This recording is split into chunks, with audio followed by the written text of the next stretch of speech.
la alienación, es decir, trasladando la alienación del sujeto desde el gran otro hasta el mismísimo gran otro. El fin de la historia. Será, entonces, la llegada de la singularidad el fin de la historia. Y, en caso afirmativo, ¿en qué sentido? Lo primero que hay que hacer antes de abordar esta cuestión es establecer una diferencia entre historicidad e historicismo. La diferencia antes señalada entre los dos modos de trascender la alienación, la separación y la sencilla idea humanista de desalienación como retorno a una especie de unidad restablecida, puede servir aquí de ayuda en la medida en que nos permite intuir el peligro de la historización apresurada. La diferencia que separa la historicidad propiamente dicha del mero historicismo también se ve reflejada en las fórmulas de la sexuación de Lacan. El historicismo es claramente masculino, toda la realidad social es al fin y al cabo contingente, construida en circunstancias históricamente específicas, no hay esencialidades transhistóricas, la forma básica de la ideología es la eternización de algún contenido históricamente específico. Sin embargo, ese enfoque historicista exime del ámbito del relativismo histórico su propia postura, que es universalizada en silencio, es decir, el historicismo aplica el mismo concepto de historia a todas las épocas históricas. Nos damos cuenta de esta excepción cuando hacemos una sencilla pregunta a propósito de la tesis antiesencialista de que todas las formas de identidad social son constructos contingentes, por ejemplo, cuando los defensores de la teoría de género afirman que cada identidad de género es un constructo histórico contingente. ¿Es aplicable esa afirmación tanto a las sociedades de nuestro capitalismo tardío como a las sociedades prehistóricas? Si la respuesta es sí, entonces hemos de suponer que vivimos en una era privilegiada en la que la contingencia histórica de cada identidad se ha hecho evidente, es decir, estamos privilegiando nuestra propia época. A diferencia del historicismo, la característica fundamental de la auténtica historicidad es que es femenina en el sentido de las fórmulas lacanianas de la sexuación, suprime esa excepción, esto es, relativiza su propia posición y, por tanto, historiza su propia noción de historicidad. En este sentido, Hegel es un historicista radical, para él, con cada época histórica cambia también la noción universal de historia. Este enfoque no permite, por tanto, ninguna excepción a la historicidad, y por eso no hay una única noción de historicidad, puesto que esa noción ya pertenece al proceso de cambio histórico. ¿Cómo se aplica esta distinción al problema de la historización de nuestra idea fundamental de ser humanos? Tupinamba, cuando aborda las implicaciones de la historización radical del psicoanálisis, hace referencia precisamente a la distinción kantiana entre juicios negativos, juicios que niegan un predicado, como el fenómeno no es perceptible, y juicios infinitos, juicios que afirman un no predicado, como el fenómeno es imperceptible. En la misma línea, Tupinamba propone una distinción entre la negación de universales positivos y la afirmación de universales negativos. Consideradas solo en su aspecto estructural, las investigaciones freudianas podrían parecer simplemente una negación de los universales positivos, un movimiento que enlaza sencillamente la práctica clínica con la teoría metapsicológica, y, por consiguiente, se muestran como un proceso bastante estático que atañe únicamente al psicoanalista y su posición subversiva. Pero lo que falta en este cuadro es el dinamismo esencial a través del cual la contradicción de las afirmaciones universales anteriormente sostenidas nos enseña a escuchar mejor a los nuevos pacientes, una transformación de lo que se considera invariable en el espacio de lo posible y, por consiguiente, una afirmación de los universales negativos. En el espacio de las soluciones subjetivas a la sexuación pueden cambiar más cosas de lo que pensábamos. 46. Esta línea de pensamiento es perfectamente aceptable, pero habría que darle una interpretación diferente. Para Tupinamba, afirmar los universales negativos significa simplemente llevar la relativización historicista hasta el final, ampliando el espacio de las variaciones, mientras que en mi interpretación esa relativización ya se lleva a cabo en la negación de los universales positivos, que sigue anclada en lo que Hegel denominaba infinito malo. Es estática en su propia sobredinamización, un proceso que alcanzó su cima en el relativismo historicista, posmoderno. Al deconstruir las universalidades positivas, se demuestra que cada una de ellas es tendenciosa, que privilegia en secreto y eterniza un contenido que es una variable histórica contingente.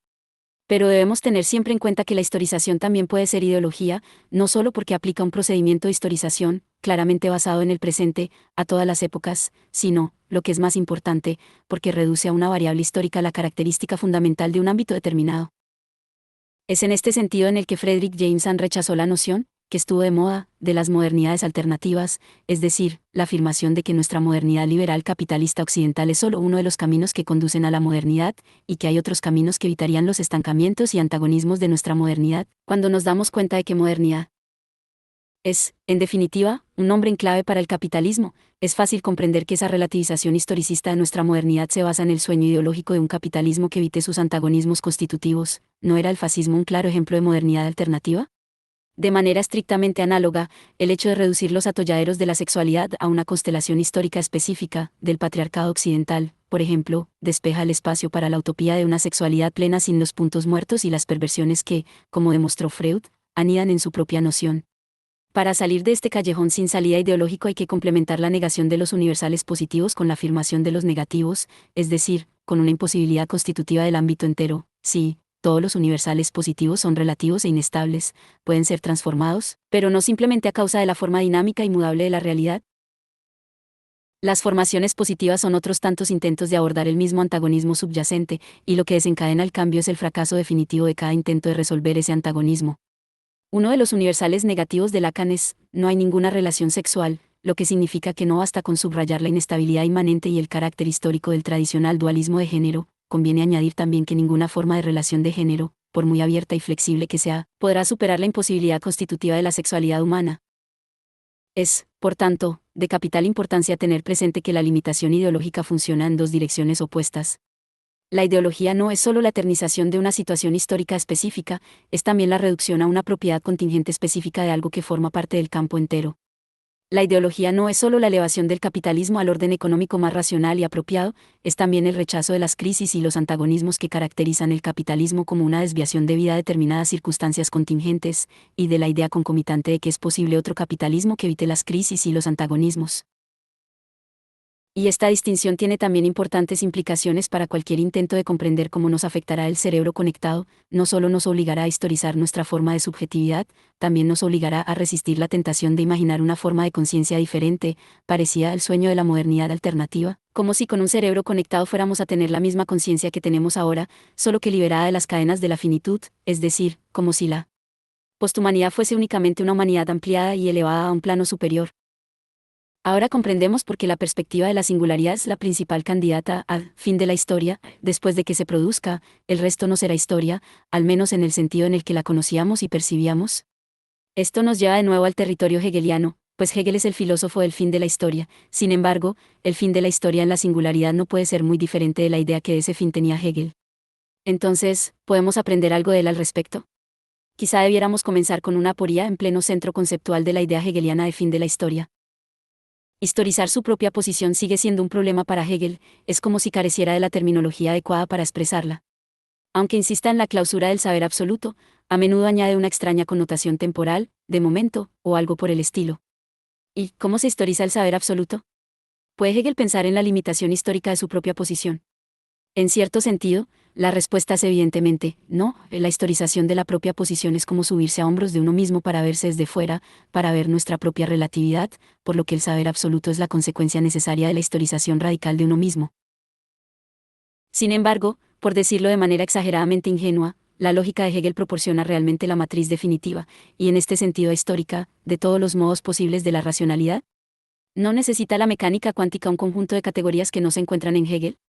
Así pues, ¿qué deberíamos hacer hoy? ¿Seguir confiando en la estructura de la lógica hegeliana o reescribirla, introduciendo nuevas categorías?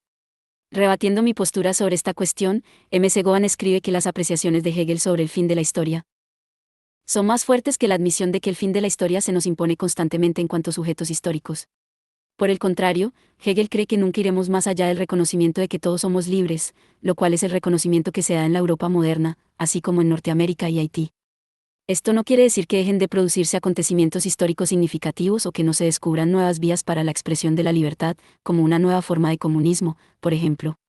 Mas, para Hegel, la historia como campo para el desarrollo de nuevas formas de entender la existencia termina con el reconocimiento de la libertad universal, que se produce con el desenvolvimiento de la modernidad y la Revolución Francesa, 47.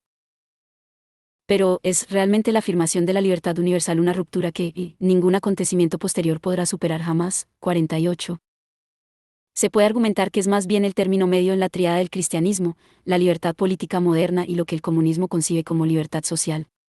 Comenzamos con la liberación espiritual interior, todos somos iguales en Cristo, pasamos a la liberación política, la libertad en el espacio político público, y, después, se abre ante nosotros la perspectiva de una liberación social. A pesar de todos los problemas que plantea el tratamiento marxista de la libertad, Marx sostuvo acertadamente que la economía de mercado combina de manera única la libertad política y personal con la falta de libertad social. La libertad personal, venderme libremente en el mercado, es la expresión misma de mi falta de libertad.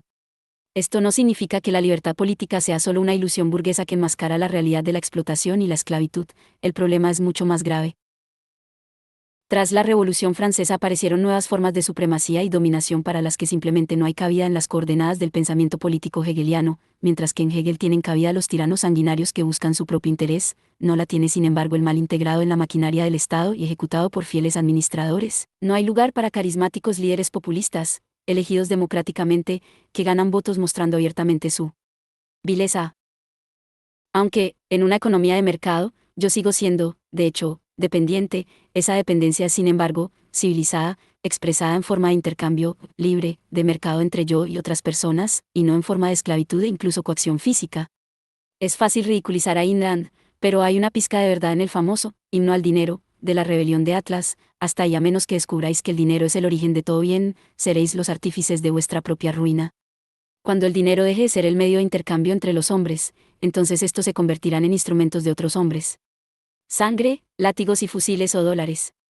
Elegid, no hay otra opción. 49. ¿No dijo Marx algo parecido en la conocida fórmula según la cual, en el universo de las mercancías, las relaciones entre las personas adoptan la forma de relaciones entre las cosas? En la economía de mercado, las relaciones entre las personas pueden parecer relaciones de libertad e igualdad mutuamente reconocidas, la dominación ya no se practica directamente y no es visible como tal. El socialismo real del siglo XX ha demostrado que la superación de la alienación del mercado suprime la libertad, alienada, y, con ella, la libertad a secas, devolviéndonos a las relaciones, no alienadas, de la dominación directa. ¿Cómo imaginar un espacio común sin un organismo regulador que controle el sistema de colaboración y ejerza la dominación directa?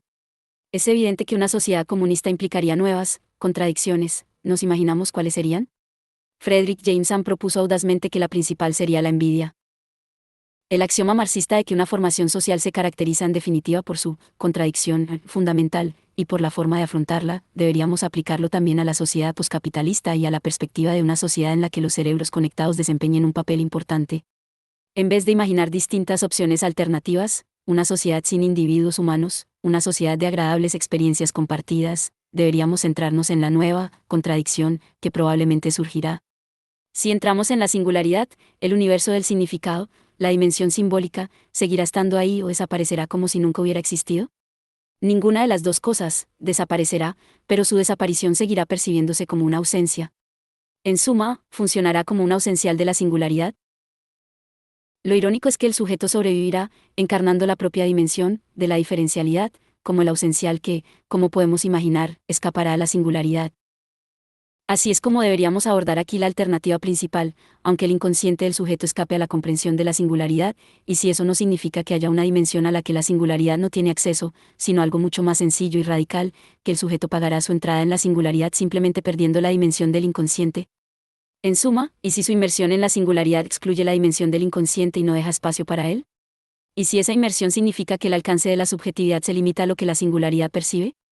Eso no será así porque la desaparición de la pérdida simbólica, la caída, seguirá resonando en el espacio de la singularidad. Además, con nuestra entrada en la singularidad, ¿no desaparecerá el espacio de la dialéctica hegeliana del reconocimiento? La evaluación de dos sujetos cuando se ponen frente a frente deja de tener sentido si la propia experiencia íntima de cada uno es directamente accesible a otro, ese.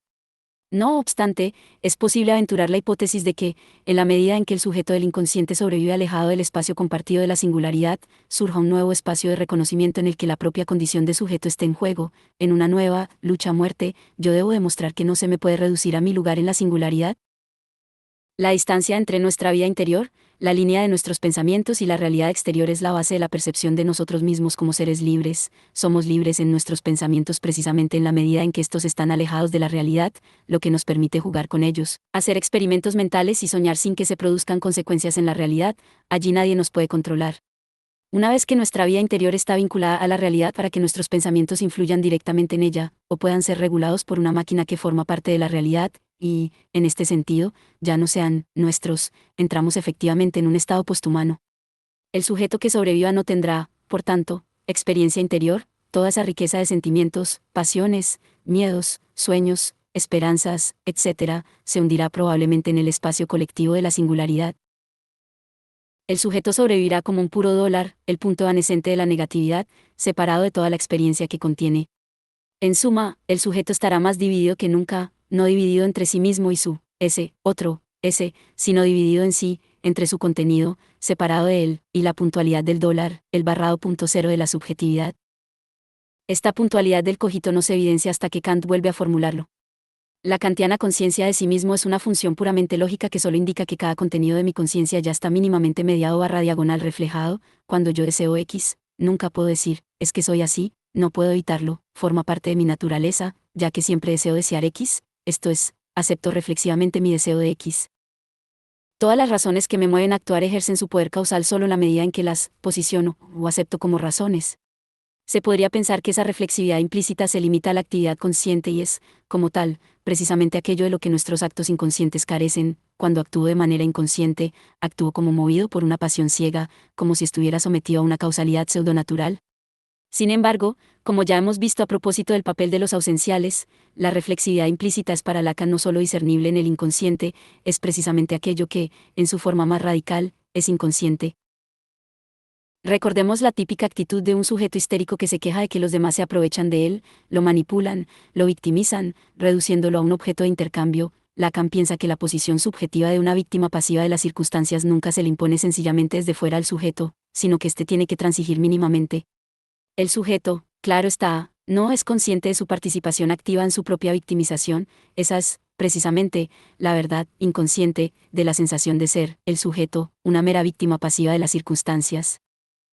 Ahora podemos ver en qué contexto psicoanalítico se basa la aparentemente absurda tesis lacaniana de que el cogito cartesiano, o, más bien, la kantiana conciencia de sí mismo, es el sujeto del inconsciente. Para Lacan, el sujeto del inconsciente. El sujeto atribuible al inconsciente freudiano es precisamente ese punto vacío de autorreferencia, no un sujeto repleto de fuerzas y fantasías labidanas. Esta paradójica identificación de la autoconciencia, en el sentido que adquiere esa palabra en el idealismo alemán, con el sujeto del inconsciente se patentiza en la problemática de la maldad radical, desde Kant hasta Schelling, ante el enigma de por qué consideramos que una persona mala es responsable de sus actos, aunque para nosotros sea evidente que la propensión al mal forma parte de su naturaleza, es decir, que esa persona solo puede hacer lo que le manda su naturaleza, y llevar a cabo sus acciones con una necesidad absoluta. Kant y Schelling postulan un acto trascendental, atemporal y no fenoménico, de elección primordial, por medio de la cual cada uno de nosotros, con anterioridad a la existencia física temporal, elige su carácter eterno. En nuestra existencia fenoménica temporal, esta elección se percibe como una necesidad impuesta, lo que significa que el sujeto, en la conciencia fenoménica de sí mismo, no es consciente de la libre elección que informa su carácter, su naturaleza ética, esto es, ese acto es radicalmente inconsciente, la conclusión a la que llegó Schelling. Nos encontramos aquí de nuevo con el sujeto como vacío de la pura capacidad de reflexión, como esa X a la que se puede atribuir, voluntariamente, aquello que, en nuestra autoconciencia fenoménica, percibimos como parte de nuestra naturaleza heredada o impuesta. Por tanto, la conclusión que volvemos a sacar es que la misma autoconciencia es radicalmente inconsciente. El tema habitual de la antifilosofía contemporánea es el anticartesianismo. El cogito cartesiano es un ente racional abstracto, arrancado artificialmente del mundo de la vida de los individuos reales. En este contexto, el inconsciente freudiano se percibe como parte de la reacción anticartesiana, como otra prueba más, en la línea de Feuerbach, Marx, etc., de que las personas no somos seres pensantes aislados, sino, como habría dicho Heidegger, seres, siempre ya, arrojados al mundo, comprometidos con la realidad. La tesis lacaniana de que el cogito es el sujeto freudiano adquiere así pleno sentido. Para Lacan, por el contrario, el inconsciente no forma parte del fondo opaco del Lebenswelt. Con respecto a la oposición entre las estructuras racionales abstractas, descontextualizadas, y el denso y concreto mundo de la vida, el inconsciente está del lado de las primeras. El inconsciente es la intrusión de un cuerpo extraño en nuestro Lebenswelt. Es como una máquina invasora que entorpece el suave funcionamiento de nuestro mundo de la vida, subordinándolo a sus propias y extravagantes leyes. Pensemos en lo que el inconsciente de las pulsiones le hace a nuestra sexualidad instintiva innata, la pervierte por completo, subordinando su función reproductiva al mecanismo casi suicida de la compulsión de repetición en la que el goce es su propio objetivo. Así pues, para concluir, recordemos como resume Mesegoa los fundamentos políticos de la dialéctica hegeliana. El objetivo de la oposición política es avanzar en la dirección de una contradicción cada vez más insalvable, y la filosofía desempeña un papel fundamental en ese movimiento. Esta es la definición hegeliana de progreso, movimiento desde las contradicciones sociales más fáciles de superar hasta las más insolubles. 50. En suma, en una reconciliación hegeliana, las fuerzas contrapuestas de un conflicto no se agrupan en un todo superior y no antagónico. Una reconciliación hegeliana es, en su forma más radical, la reconciliación con la contradicción misma. En el momento conclusivo de un movimiento dialéctico circular, la contradicción que originó ese movimiento no se suprime, sino que resurge en su forma más pura y radical. O, por usar los términos estandarizados que Hegel nunca usó, en la síntesis final la antítesis es llevada al extremo, plenamente internalizada como parte integrante del ente en cuestión. No deberíamos dudar en aplicar este razonamiento a la noción marxista de comunismo. Si toda la historia anterior es la historia de la lucha de clases, en el comunismo, la lucha estallará de forma más radical. ¿Y no es la perspectiva de la singularidad el mejor ejemplo de este proceso? ¿No será la inmersión en un generoso pensamiento colectivo más que la experiencia de una separación radical o, más bien, de una escisión? El sujeto mantendrá una distancia mínima con respecto al pensamiento colectivo, y esa distancia será la fuente de un sufrimiento cuya forma no podemos aún adivinar, pero también la fuente de una nueva esperanza. La respuesta a la pregunta de si un objeto sobrevivirá a la entrada en la singularidad depende de nuestra concepción del sujeto. Si identificamos como el núcleo de la subjetividad su vía interior, aquello a lo que habitualmente llamamos la riqueza interior de una personalidad, sus sueños, angustias y esperanzas secretas, entonces, naturalmente, el sujeto desaparece en la singularidad, donde todos esos elementos se colectivizan. No obstante, si identificamos el sujeto como el vacío rellenado con lo que Lacan denomina la fantasmática materia del yo, que no es idéntico a ella, entonces solo en el paso por la singularidad aparece el sujeto reducido a su mínima expresión, como el vacío del cogito cartesiano. La pérdida de la pérdida misma, la aparición de la pérdida en su forma más pura, es, por tanto, algo así como una versión pensante del famoso cuadrado negro sobre fondo blanco. De Malevich, el nivel cero, la marca de las coordenadas básicas de nuestro espacio simbólico. Conviene señalar aquí que, para Malevich, esa forma cero no es una especie de abismo autodestructivo del que debiéramos alejarnos para que no nos engulla, sino un punto por el que deberíamos pasar para empezar de nuevo. Es el momento de la pulsión de muerte que representa el espacio de un nuevo comienzo. Por eso, los últimos cuadros de Malevich, más figurativos, como su famoso autorretrato, no son una traición a su radicalismo de juventud, sino una forma de explorar el espacio que se abre ante él. En el autorretrato, esa fidelidad se refleja en las manos del pintor, que forman un cuadrado para indicar al espectador que el cuadrado sigue estando ahí. Y lo mismo vale para nuestra entrada en la singularidad. La pérdida de una pérdida causada por ella podría ser el principio de algo que todavía no podemos imaginar. Así pues, ¿qué sobrevivirá en la singularidad? Que escapará a su espacio de experiencia colectiva compartida. 2. No, entes interdependientes. El sujeto vacío, un sujeto desprovisto de la riqueza de su vida interior, y su correlato, el inconsciente virtual. Además, si seguimos con nuestra especulación beckettiana, la división entre sujeto vacío y el contenido barra diagonal pensamiento de su vida interior, el generoso pensamiento colectivo que el sujeto no volverá a percibir como propio, quedará grabado en ese mismo pensamiento como reflejo de la división entre trance colectivo y frío conocimiento objetivo. La persistencia del inconsciente virtual significa que el sujeto vacío no será solo un único punto mudo situado muy lejos de la sustancia colectiva de la singularidad, el espacio colectivo de la singularidad se percibirá como una magnitud fracturada, incongruente, con otra voz, la voz de los contrafactuales inconscientes, que aparece en sus grietas. 51. Dicho de otro modo, lo que sobrevive a la entrada en la singularidad no es el hecho de ser humanos, sino precisamente la parte o aspecto inhumanos de la humanidad, el sujeto cartesiano y el inconsciente. Descartes fue el primer pensador antihumanista, su cogito debería distinguirse claramente de lo que denominamos personalidad humana. Toda esa riqueza de la vida interior. El momento culminante del humanismo fue el Renacimiento, que sitúa al ser humano por encima de las demás criaturas y exalta su expresividad creadora y su profundidad y potencial interiores.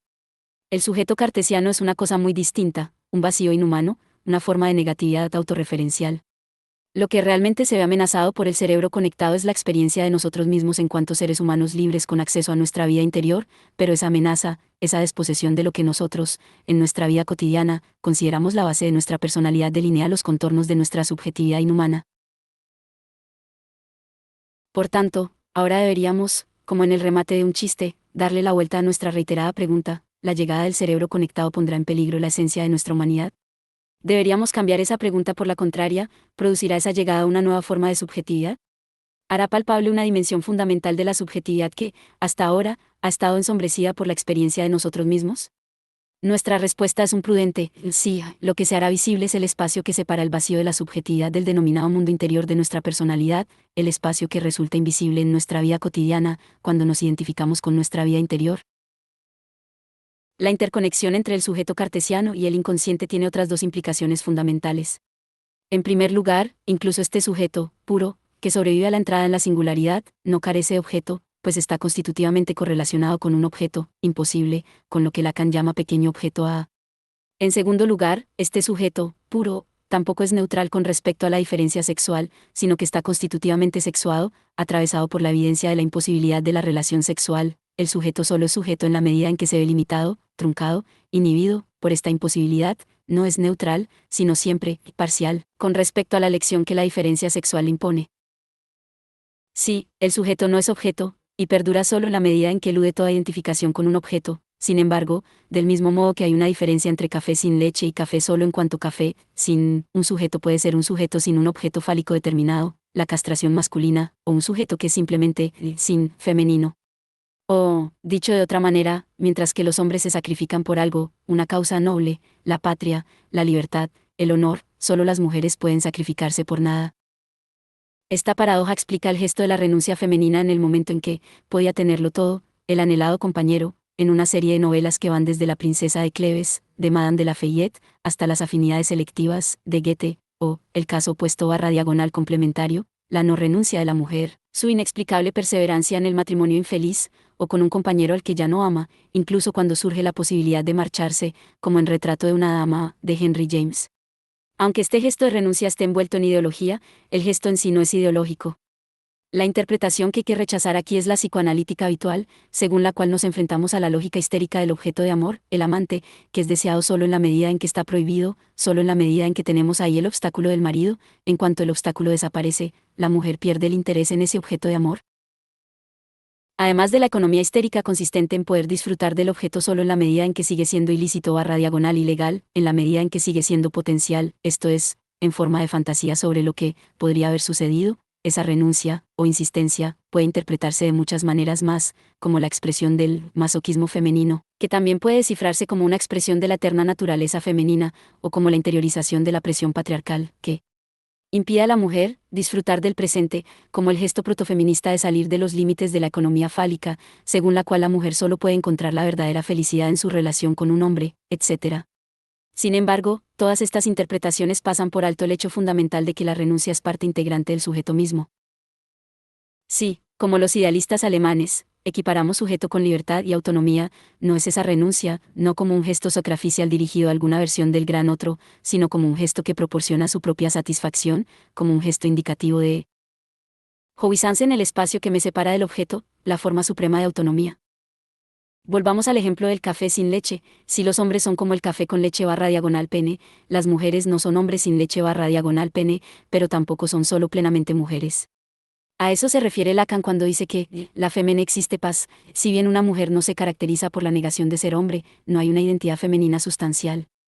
En su seminario sobre la sexualidad femenina, Lacan afirma que, mientras que el hombre puede definirse, de manera diferencial, como no mujer, lo contrario no se sostiene, la mujer no puede definirse como no hombre. Esto no quiere decir que las mujeres tengan una identidad sustancial al margen de la relación con el hombre, lo que caracteriza a una mujer antes de su relación con el hombre es más bien un no como tal, una negatividad autorreferencial, y el hombre como no mujer significa que el hombre, en su propio ser, niega el no. Mismo que define la subjetividad femenina, no que niegue una esencia femenina sustancial. Análogamente, la condición de café sin leche implica que no hay un simple café solo, positivo carente de nada, el café solo, sin un sin ya está marcado en sí por la negación, solo que esa negación todavía no es una negación determinada. En lo tocante a la tríada hombre, mujer y ser humano, hay que tener en cuenta que en inglés tanto mujer, woman, como humano, human, combinan hombre, man, con un prefijo, woman añade wife, esposa, mujer, a man, de manera que significa algo así como esposa hombre, y human significa, de lo relativo al hombre. 52 habría que rechazar, por tanto, la idea común de que el género de las personas se divide en especies de hombres y mujeres. La lógica subyacente es más bien la del género, hombres, dividido en las especies, humanos, y mujeres, puesto que de y esposa, son las dos especificaciones de man, hombre. Hay hombres que son completamente humanos, human of man, y hay hombres que obviamente no son of man, y el prefijo señala esa privación. ¿Cuál debería ser entonces la respuesta feminista a esta distorsión? No, como podría parecer, esencializar la feminidad como un término genérico y reducir, hombre, a su especie deficiente, sino más bien elevar la deficiencia a una característica constitutiva básica del ser humano, y concebir la posición masculina como una ocultación de esta deficiencia constitutiva. Es esta eficiencia constitutiva la que se ve amenazada por el cerebro conectado. Cuando mi cerebro está conectado, ya no necesito hacer movimientos físicos, teclear, hablar, para interactuar con la máquina. Este hecho cambia radicalmente el estado de la interfaz definida como límite compartido a través del cual dos o más elementos separados de un sistema informático intercambian información. El intercambio puede darse entre software, hardware, dispositivos periféricos, seres humanos y combinaciones de ellos. 53 con proyectos como el ya mencionado alter ego. La interfaz que me permite comunicarme con la máquina ya no es un monitor ajeno a mí, mi mente funciona directamente como la interfaz entre yo y la máquina. Así pues, en principio, no tengo ningún sitio donde esconderme, ningún espacio que me separe de la máquina, estoy enteramente expuesto a ella. 54.